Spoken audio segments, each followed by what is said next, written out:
आज electrician third semester model number 3 DC motor के बारे में जानकारी प्राप्त करेंगे। निम्न क्वेश्चन बैंक ये तीसरा है थर्ड सेमेस्टर का, जिसमें आपको हम डीसी मोटर के बारे में बताएंगे। डीसी मोटर के ऑब्जेक्टिव क्वेश्चन लगाएंगे हम।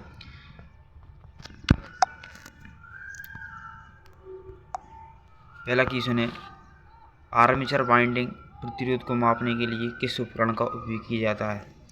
आर्मेचर वाइंडिंग में प्रतिरोध को मापने के लिए किस उपकरण का उपयोग किया जाता है? तो इसका correct answer option number D होगा। क्या? ऑप्शन नंबर डी होगा। उसके बाद अगला क्वेश्चन की ओर चलते हैं। शॉर्ट और ओपन सर्किट के लिए आर्मेचर वाइंडिंग का परीक्षण करने के लिए किस उपकरण का उपयोग किया जाता है? यहाँ पर किस उपकरण का उपयोग किया जाता है? इसका करेक्ट आंसर हो जाएगा ऑप्शन नंबर सी, बाहरी ग्राउंडर का। उसके बाद अगले क्वेश्चन की ओर चलते हैं। क्वेश्चन नंबर 59 की ओर। डीसी मोटर की गति नियंत्रण विधि का नाम क्या है? कि इस मोटर में जो गति नियंत्रण विधि है उस विधि का क्या नाम है? तो इसमें ऑप्शन नंबर इसका करेक्ट आंसर डी हो जाएगा। उसके बाद 60वें क्वेश्चन की ओर चलते हैं कि डीसी फील्ड कॉइल के लिए किस वाइंडिंग तार का उपयोग किया जाता है? किस वाइंडिंग तार का उपयोग किया जाता है? तो इसका करेक्ट आंसर हो जाएगा सुपर इनिमल्ड तार का उपयोग किया जाता है। क्वेश्चन नंबर 61 कि डीसी मोटर की गति गणना करने के लिए किस सूत्र का उपयोग किया जाता है? तो इसका correct answer option number A हो जाएगा। Option number A.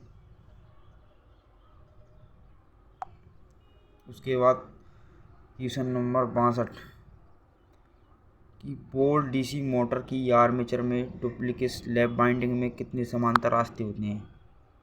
कितने समांतर रास्ते होते हैं? तो इसका correct answer option number A, 2 रास्ते होते हैं।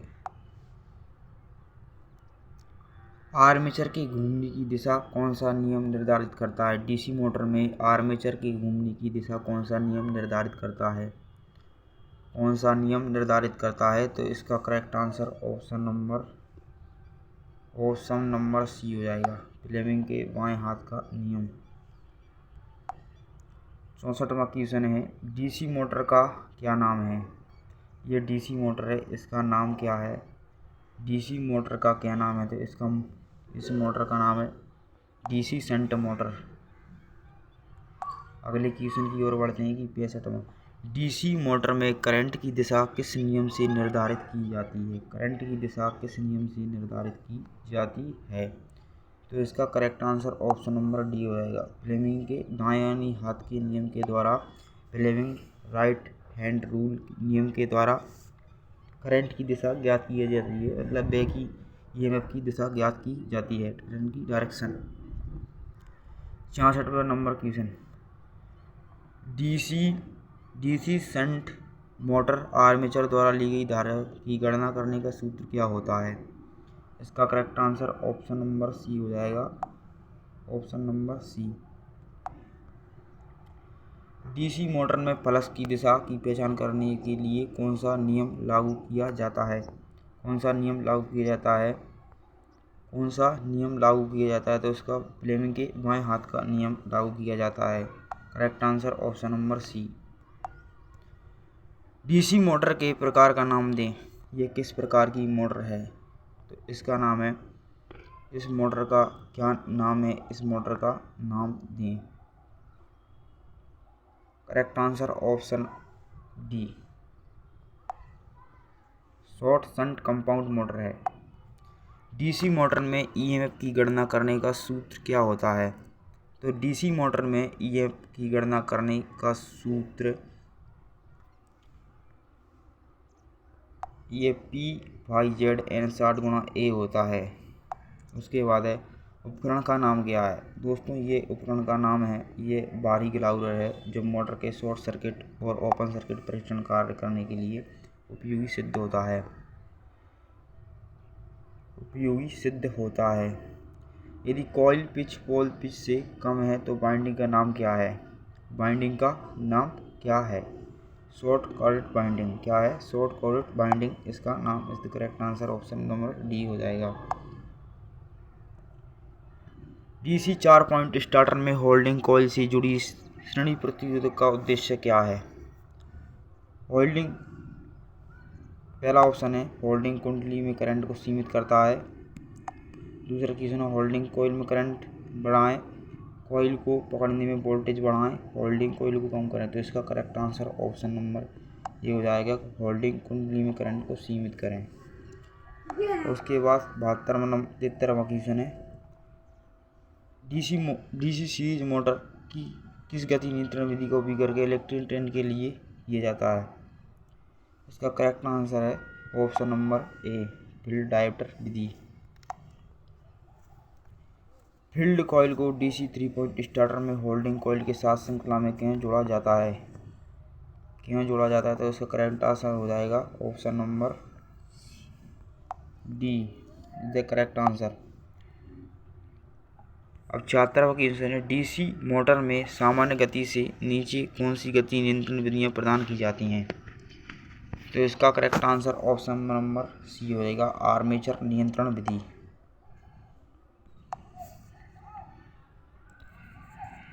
उद्योगों में डीसी मोटर्स को शुरू करने के लिए स्टार्टर क्यों आवश्यक होता है? तो इसका correct answer option number B हो जाएगा, क्योंकि आर्मेचर करंट को कम करें। क्या? आर्मेचर करंट को कम करें। कौन सी कुचालक सामग्री श्रेणी बी के अंतर आती है? तो दोस्तों कपास, बांस, फाइबर ग्लास, चमड़े का है। तो इसका correct answer option number C हो जाएगा। क्या आता है?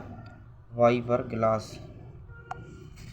उसके बाद श्रेणी एफ इंसुलेशन का तापमान क्या होता है? तो इसका correct answer option number D हो जाएगा, 155 होता है।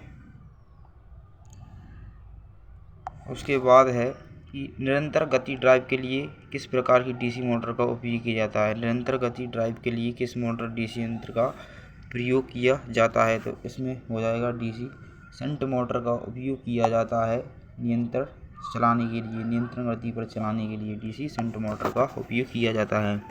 लिफ्ट में किस प्रकार की डीसी मोटर का उपयोग किया जाता है? तो इसका correct answer option number D हो जाएगा, डी, डीसी संचय यौगिक मोटर। किसका? डीसी संचय यौगिक मोटर का उपयोग किया जाता है। ऑप्शन नंबर इसका correct answer option number D हो जाएगा, डीसी संचय यौगिक मोटर। उसके बाद क्वेश्चन नंबर 82 है गति नियंत्रण का कौन सा तरीका डीसी श्रेणी मोटर में रेटेड गति के नीचे की गति देता है? ऑप्शन है फील्ड डायोप्टर विधि, डेप्थ क्षेत्र विधि, वोल्टेज नियंत्रण विधि, और ऑप्शन है आर्मेचर डायोप्टर विधि। तो इसका correct answer option number D हो जाएगा, is the correct answer option number D, option number D हो जाएगा।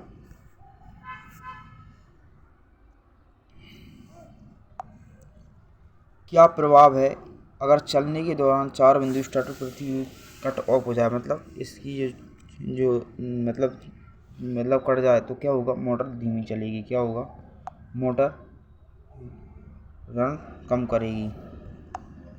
उसके बाद है मोटर को संचालित करने के लिए आर्मेचर सर्किट में कार्बन कंपोजिशन ब्रश की आवश्यकता क्यों होती है? कार्बन कंपोजिशन ब्रश की आवश्यकता क्यों होती है? तो इसका correct answer option number D हो जाएगा। कम्यूटेटर खंड में स्पार्क कम कर देता है। ये सीरीज मोटर बिना भार के आरंभिक उच्च लागू गति पर क्यों पैदा करती है? बैक ईएमएफ की अनुपस्थिति। फील्ड वाइंडिंग के माध्यम से लोड करंट प्रवाह होता है। आर्मेचर करंट फील्ड करंट समान होता है। मोटी तार के साथ क्षेत्र वाइंडिंग होती है। तो इसका correct answer option number is the correct answer option number, इसका ऑप्शन नंबर हो जाएगा कि इसमें बैक ईएमएफ की अनुपस्थिति होती है। Is the correct answer option number A.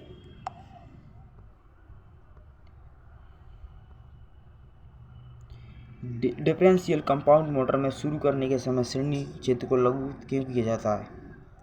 कि डीप डिफरेंशियल जो मोटर होती है उसको शॉर्ट सर्किट क्यों किया जाता है?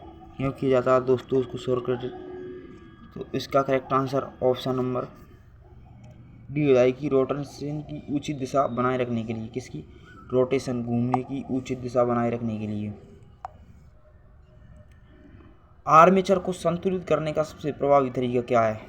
अब दोस्तों इसमें दे रखा है कि स्टैटिक बैलेंसिंग और डायनेमिक बैलेंसिंग, काउंटर संतुलन के साथ संकलन, शीशाबाद संतुलन के विस्तार पहले किया गया। तो दोस्तों इसका correct answer option number B हो जाएगा, गतिशील संतुलन। उसके बाद है क्वेश्चन नंबर 88, डीसी स्टार्टर की विद्युत को शुरू करने के लिए किस सामग्री का उपयोग किया जाता है? तो दोस्तों यूरी का उपयोग किया जाता है। अब यूरी का तार क्या होता है? इसका उच्च प्रतिरोध होता है। किसका? यूरी का तार का। तो उसमें क्या क्या मिलाया जाता है दोस्तों? तांबा प्लस निकेल, तांबा प्लस निकेल मिलाया जाता है, जिसमें 60% तांबा 40% निकेल मिलाई जाती है, जिससे क्या बनता है? यूरी का तार। यूरी का तार प्रतिरोध का कार्य करता है। इसका correct answer option number A हो जाएगा। क्या? यूरी का तार किस किस का बनता है? तांबा प्लस निकेल का। किसी डीसी कंपाउंड मोटर को अलग अलग लोड पर नियत गति से संचालित किया जा सकता है क्या? बताइए।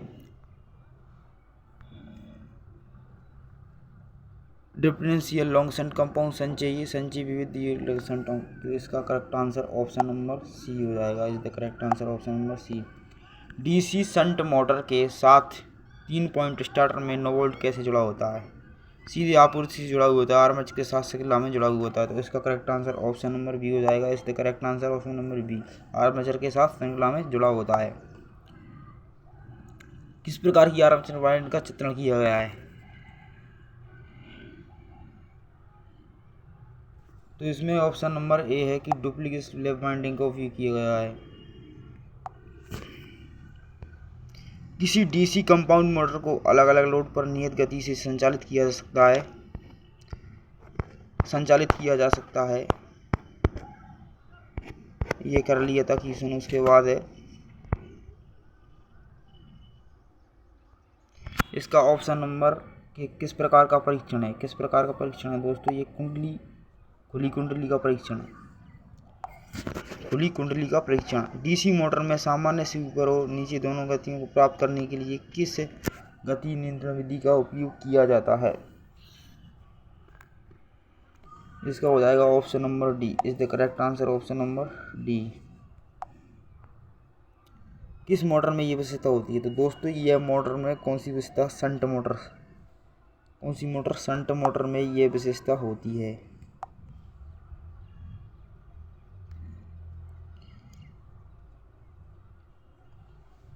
ये इस correct answer option number D हो जाएगा कि होल्डिंग कॉइल से जुड़े प्रतिरोध को उद्देश्य क्या है कि शॉर्ट सर्किट आर्मेचर को सुरक्षित करता है।